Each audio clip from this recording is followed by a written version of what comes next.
The rope was already around her neck. The crowd was chanting for blood. But just as the sheriff reached for the lever, a 12-year-old boy burst through the crowd, clutching something in his hand. And what he said next changed everything. Cedar Falls was the kind of town where justice came fast, and mercy came late, if ever. By sunrise, a gallows had been thrown together with warped lumber and rope. And on that platform stood Ayanna Three Hawks, an Apache woman who had never raised a weapon against a soul in that town. But to the people below, her face, her blood, her silence, they were all the proof they needed. They didn't care where she was that day. They didn't ask. They only needed a target for their fear, for their grief, for their hatred of a world they couldn't control. This isn't just a Western tale. It's not about bandits or shootouts or outlaws getting what's coming to them. This is about something more terrifying, when fear puts on the mask of justice. When a town can look a woman in the eye, knowing they have no proof, and still pull the lever. But it's also about something rare and stubborn and beautiful. The courage of a single man, the voice of a child, the truth rising up even when no one wants to hear it. Because just before that noose went taut, that boy, that 12-year-old boy, shouted through his tears, "Stop!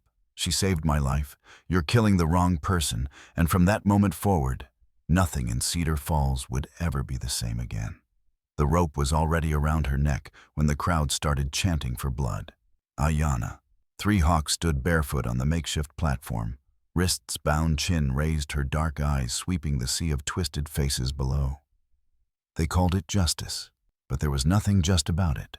The morning sun spilled over the rooftops of the little frontier town, stretching long shadows across the dust-choked square where someone too eager, too cruel, had nailed together rough lumber for a gallows. Men stood beside their wives, children perched on wooden crates for a better view. It wasn't just a punishment, it was an event. Ayanna, daughter of the Apache, had been named murderer, thief, conspirator, all without trial, without evidence, without voice. Her only crime, her blood, her braids, her silence. A stone struck her shoulder. The crowd roared like they'd won something. A woman screamed, "You killed my husband, you filthy savage!" But Ayanna hadn't. She'd been 50 miles away, nursing her fever-stricken cousin in the hills. It didn't matter. They'd decided her guilt before she ever stepped foot in this town. Sheriff Brennan stood nearby, sweat trickling from his temples, hands shaking as he held the folded charge sheet. He couldn't look her in the eyes, maybe because he knew deep down this wasn't justice at all. It was fear wrapped in the language of law. Fear that gripped this town like drought. Fear that turned grief into anger. Anger, blame. As Brennan stepped toward the lever, the square fell into a tense, almost reverent silence. Children stopped chewing candy. Men shifted their weight. Women clutched their crosses as if praying would make them righteous while watching a woman hang. Ayanna closed her eyes and remembered her grandmother's voice. Courage, child, is not the absence of fear. It's standing tall in its presence. So she stood. Tall, straight, proud. If this was to be her last breath, it would not be with bowed head. And then it came. Not the snap of wood, not the cheers of the crowd, but the sound of hoofbeats, fast, purposeful, drawing closer like thunder over dry plains. A lone rider burst from the dust at the edge of town, his black horse gleaming like spilled ink, his frame tall and worn like a man molded by wind and time. He didn't yell. He didn't need to. The weight of his presence hushed the crowd as surely as a bullet. He dismounted, boots crunching against the earth. Eyes sharp, shoulders squared, voice calm but cutting. What the hell is going on here? The sheriff nearly dropped the lever. The crowd stilled. Even the wind held its breath. The man's name was Caleb Thornfield. And though Ayanna had never seen him before, something in the way he looked at her, not with pity, but with clarity, made her feel something she hadn't allowed herself to hope for. That someone might finally ask the question that no one else dared speak. Why her? Why this? Why now? And just like that, the spell broke. Because when one man stands up to a mob, not with fists, but with doubt sometimes, that's all it takes to stop history from repeating itself. Which brings us to the moment the town held its breath. Because what Caleb said next wouldn't just determine whether Ayanna lived or died. It would crack open the truth like thunder across the prairie. Her name was Ayanna, not Apache girl, not murderer, not savage. Ayanna, Three Hawks, named for the cry of the hawk on the morning her mother brought her into the world, stood on that gallows platform not as a symbol of vengeance or war, but as a daughter, a healer, a woman who had never raised a weapon in anger. But no one asked her story. No one cared that she had once cradled her little brother's broken leg through the winter cold with nothing but willow bark and prayers. No one asked why her hands were rough, not from violence, but from pounding acorns into flour to feed her aging grandmother. No one listened when she tried trembling to explain that she hadn't been within 50 miles of Tom Hendriss's ranch the day he died. They had seen her face and decided she must be guilty because someone had to be. That's the thing about fear. It doesn't hunger for truth. It wants an outlet. And Ayanna, with her dark braids and soft voice, became their lightning rod. What the crowd didn't see was the path that had brought her here. Weeks earlier, her cousin's singing bird had fallen ill. Feverish eyes, yellow breath, shallow. Ayanna had traveled alone into settler territory to find medicine herbs, anything that might save her. She knew it was dangerous. She'd heard the stories what happened to native women caught too far from their people. But desperation doesn't pause for safety. She stopped in a trading town to ask about willow bark. She handed over coins, traded beadwork for a small bundle. She said thank you. She smiled. Someone must have seen her. That was all it took. The raid on the Hendriss ranch happened 2 nights later. 3 white men, dead horses missing. No one knew who'd done it. But when a shopkeeper mentioned an Apache woman had passed through the town, didn't hesitate. And now here she was, wrapped in rope, her life hanging from a lie.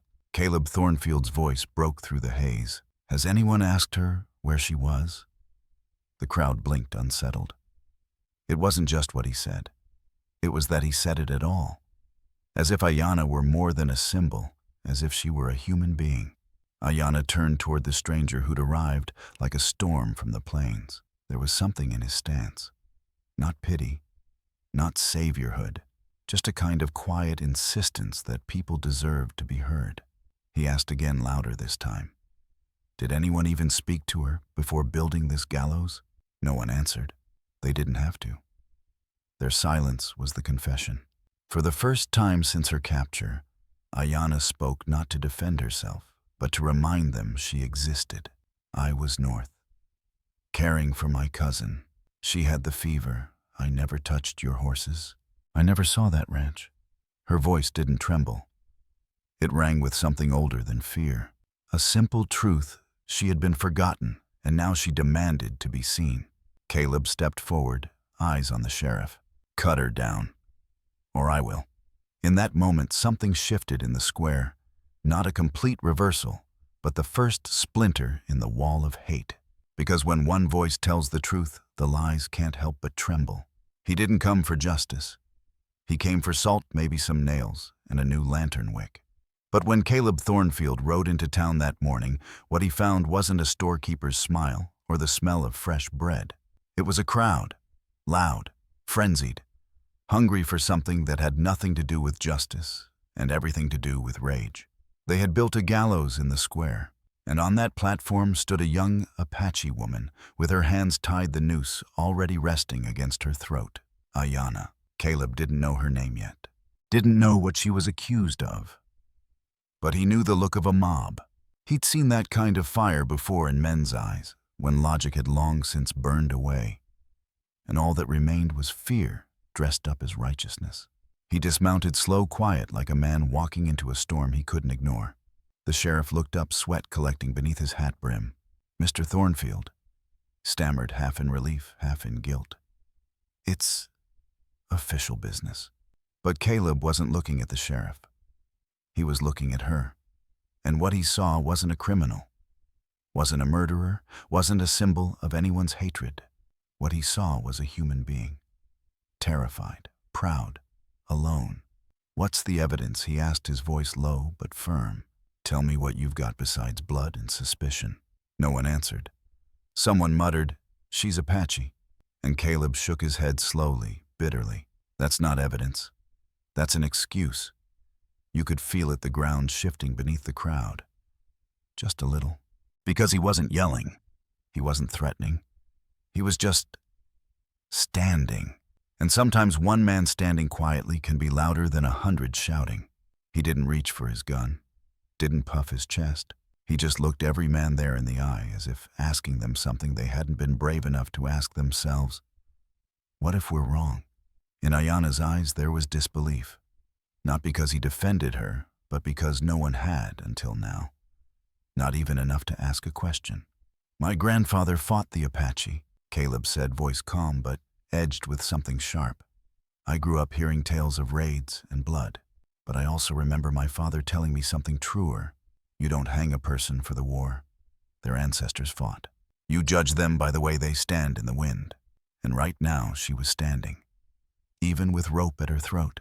What Caleb did that morning wasn't heroic in the way gunfights are. It was quiet, brave, costly in ways only time would reveal. Because mobs don't forget who shamed them, but neither do the ones you save. And just as the crowd started to fidget under the weight of Caleb's calm, steady resistance, a single voice rose from the edge of the square, high, breaking, terrified. Stop! She didn't kill him. I saw who did. And with those words, everything changed. The boy's voice cut through the chaos like a bell in fog, 12 years old. Dust-streaked, barely tall enough to see over the heads of the men who'd called for death just minutes earlier. But in his small hands he carried something far heavier than rope or anger. He carried the truth. Billy Hendricks, son of Tom Hendricks, the very man Ayana had been accused of murdering. If anyone had reason to hate her, it was this child. But he didn't come with vengeance in his voice. He came with tears on his cheeks and a single sentence that made the world stop spinning for a moment. She saved me, he said. You can't hurt her. She saved my life. It should have been the end of it. But the truth rarely settles that easily in a place where lies have been left to grow unchecked. The crowd shifted uncomfortably.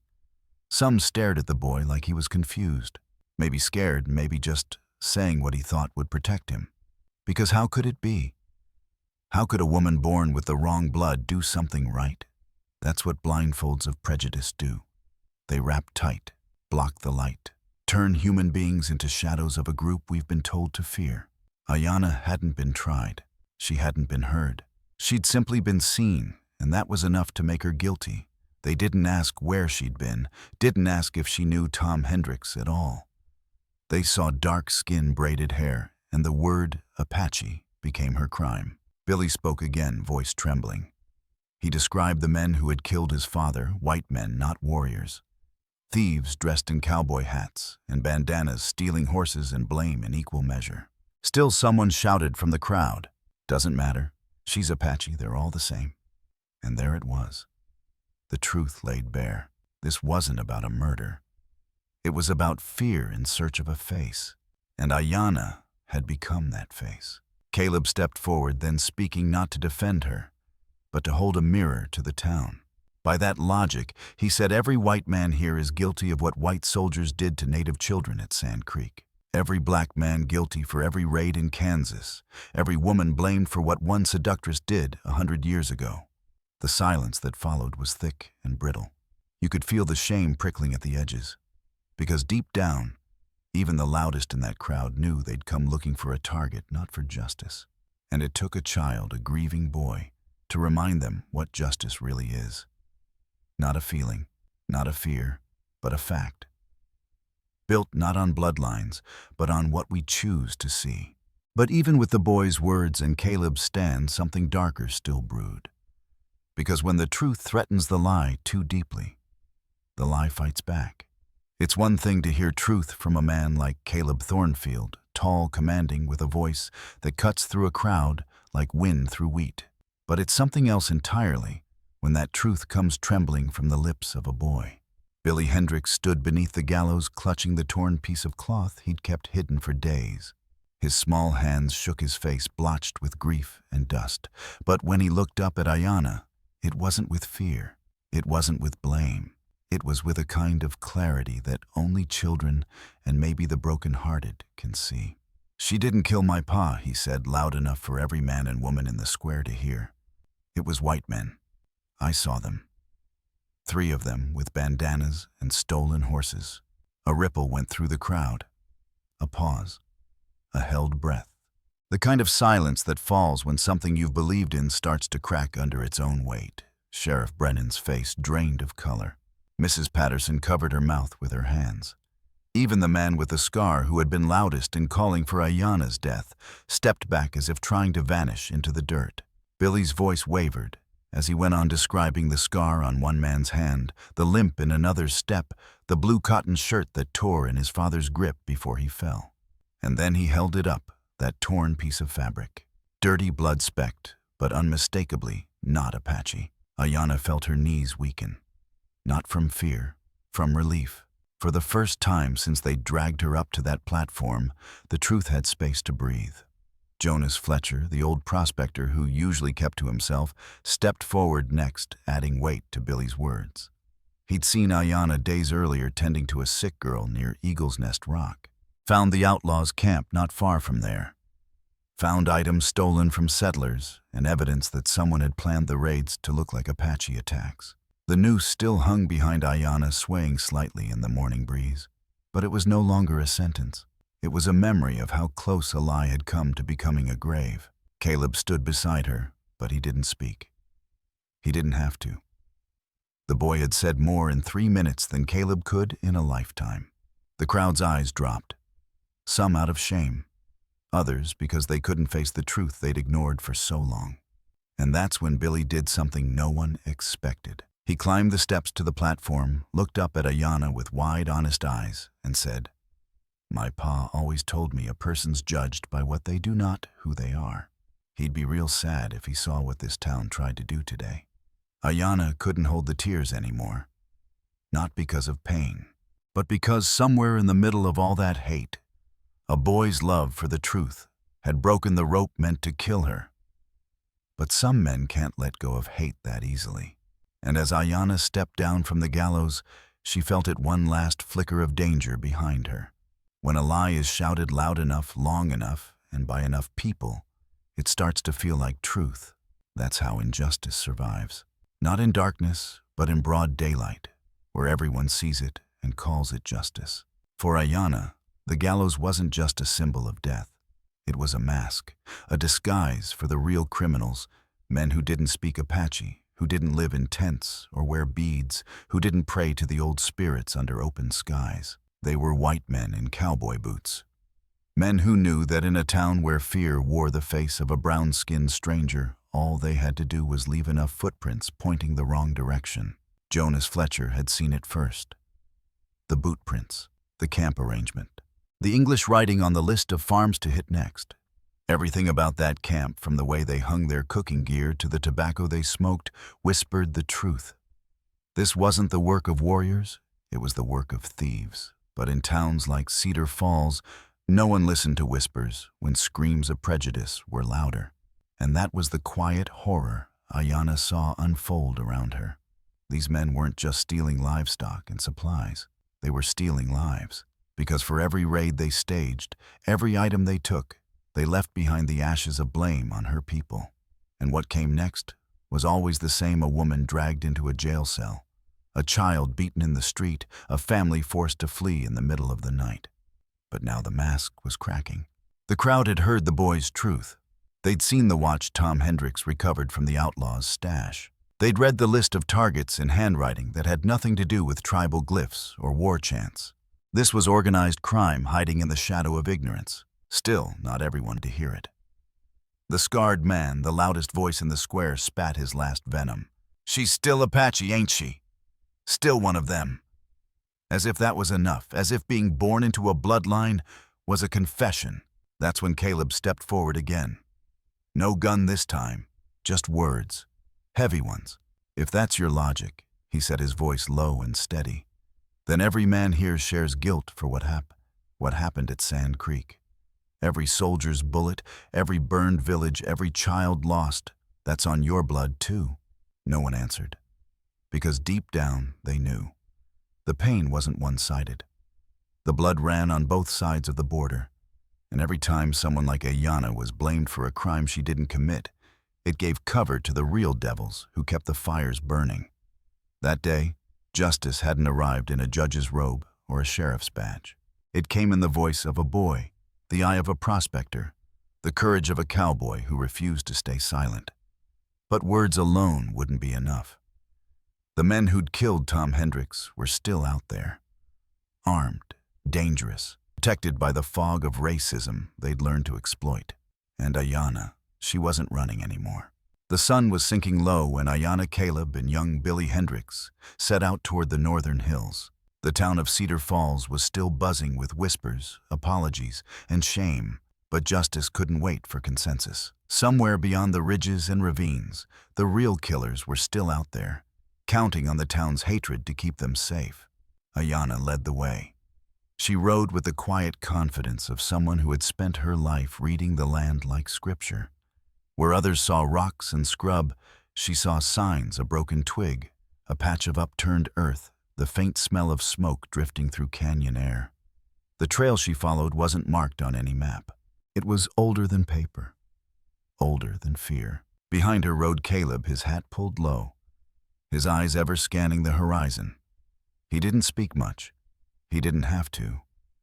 There was something about the way he carried himself, like every moment was borrowed from a war he hadn't quite finished fighting.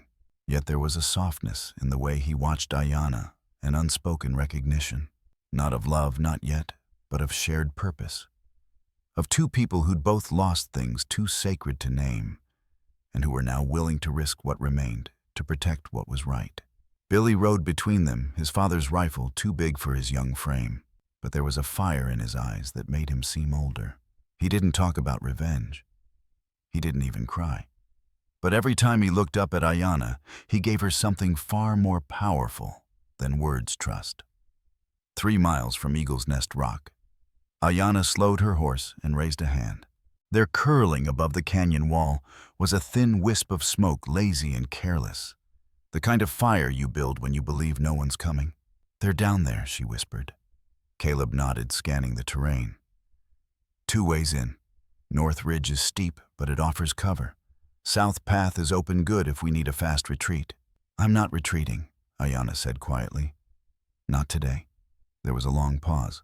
Then she added, "Let me go in first." Caleb turned to her, brow furrowed. "Too risky. They won't recognize me. They think I'm dead, strung up in that square. To them, I'm just another Apache woman." Billy looked up, concern etched into his dirt-smeared face. "What if they hurt you?" Ayanna smiled gently, brushing his shoulder with her fingers. "Then you'll know who they are. And the town will listen this time." There was silence between the 3 of them, and then finally, Caleb gave a single nod. As Ayanna rode down into the canyon alone, dust curling around her boots, she wasn't a victim anymore. She was something else entirely. A reckoning. A whisper turned to a storm. And high above, Caleb and Billy waited ready to fight, but hoping somehow that maybe courage and clarity would speak louder than bullets, because the truth was finally within reach. The outlaws never stood a chance. By the time the dust of the canyon settled, 3 men lay in irons, silent, bleeding, exposed.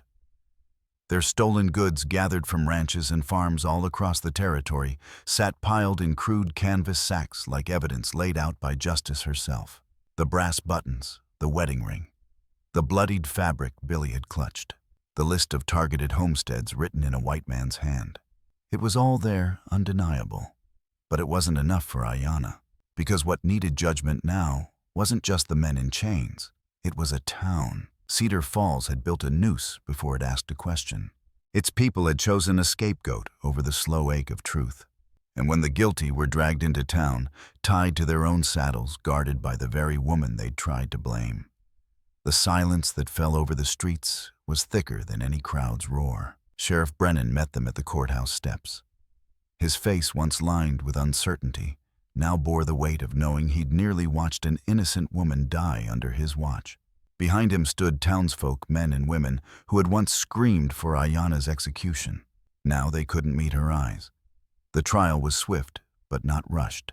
Evidence was laid bare. Witnesses spoke. Billy recounted every detail.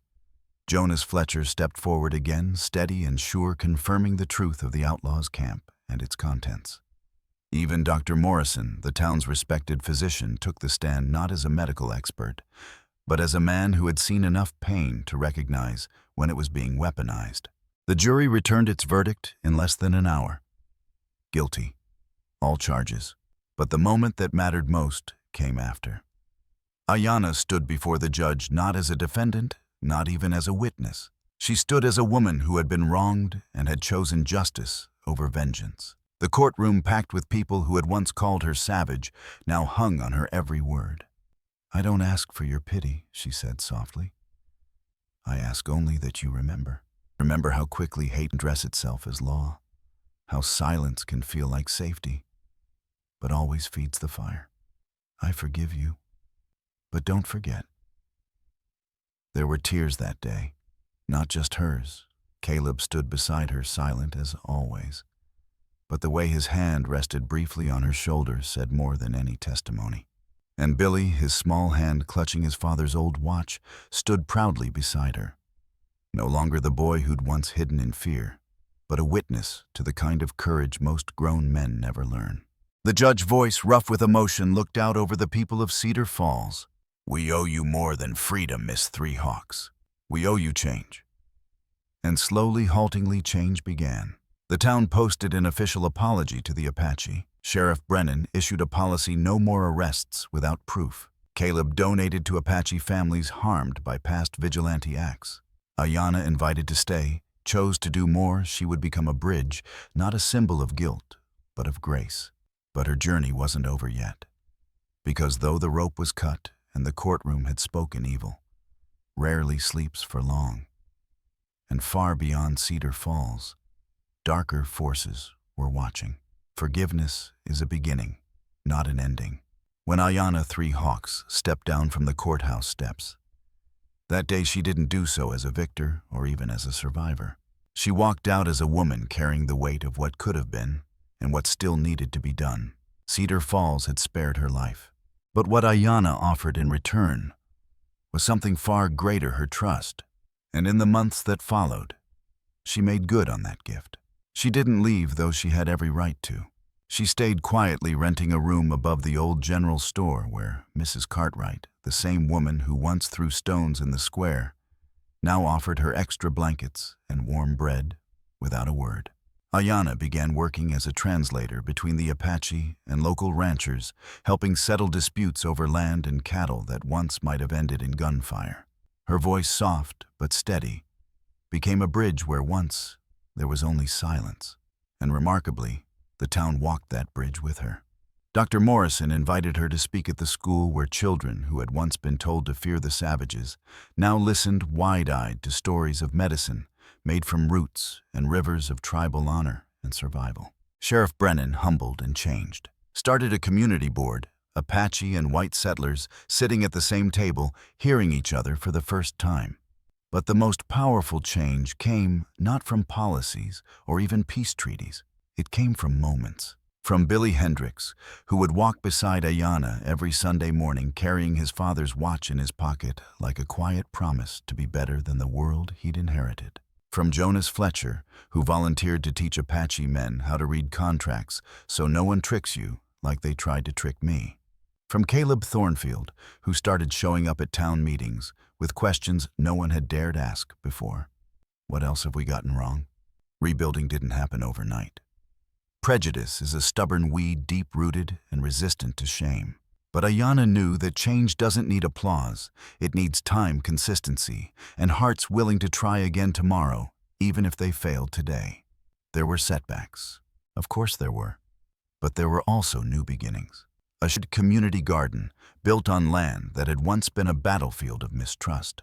A schoolhouse mural painted by children of both bloodlines where a hawk soared beside a stallion.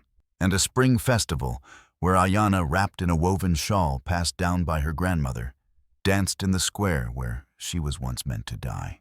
It wasn't just about survival anymore. It was about restoration. And in that dusty, complicated town, where gallows once cast shadows longer than truth, Ayana helped something rare take root, the kind of peace that remembers pain but refuses to be defined by it. But even as Cedar Falls healed, Ayana and Caleb both knew the world beyond still turned cruel. Because while one town found its way back to light, there were others still buried in darkness. And in the distance, rumors stirred again of masked riders, vanished families, and hatred in new disguises. Some legacies aren't carved in stone or written in books. They tick quietly hidden in a boy's pocket, wrapped in memory and meaning. Billy Hendricks still carried his father's watch, not because it told perfect time, but because it marked the moment when time changed. The moment when a mob's fury was interrupted by a child's truth.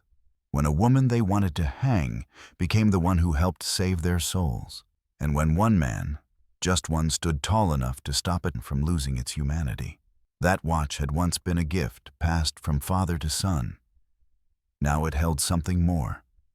A reminder that bloodlines may define where we come from, but not who we choose to become. Ayana, 3 Hawks, chose to stay when leaving would have been easier. She chose to speak when silence would have been safer. And in doing so, she taught a town to listen not just with ears, but with conscience. Caleb Thornfield didn't ride in as a hero. He walked in quietly, challenged hate with calm truth, faced guns and spit and decades of prejudice armed only with decency. He didn't save the day because he was braver than others. He saved it because he refused to look away when it mattered most. And Billy, a boy who should have grown bitter from grief, chose grace instead. He stood before the woman accused of killing his father and called her Miss 3 Hawks with dignity no grown man had offered her. 3 lives, 3 choices, 3 ripples that changed the current of an entire town, and maybe more. The people of Cedar Falls no longer tell the story of the Apache woman they almost hanged. Now, they tell the story of a community that almost lost its soul and found it again in the outstretched hand of the very person they once feared. Because legacies, real legacies, don't come from titles or blood. They come from the quiet courage to do right, especially when the world around you demands otherwise. If you've watched this far, you already know this wasn't just a story about a town, a woman, or a cowboy. This was about us. About the country we live in, the history we carry, and the bridges we still have to build. And if you believe stories like this matter, if you believe there's still more healing, more justice, more truth to be told, then don't stop here. Click on the next video on screen. It's one of the most powerful stories we've ever told, where a dying outlaw finds redemption in the most unexpected way. It'll challenge what you think justice looks like, and it might just stay with you long after the final word is spoken. And if you haven't already, hit subscribe, because we don't just tell westerns. We tell stories about humanity when it breaks, when it rises, and when it remembers how to begin again. Go on, click that next story. Let's ride a little further together.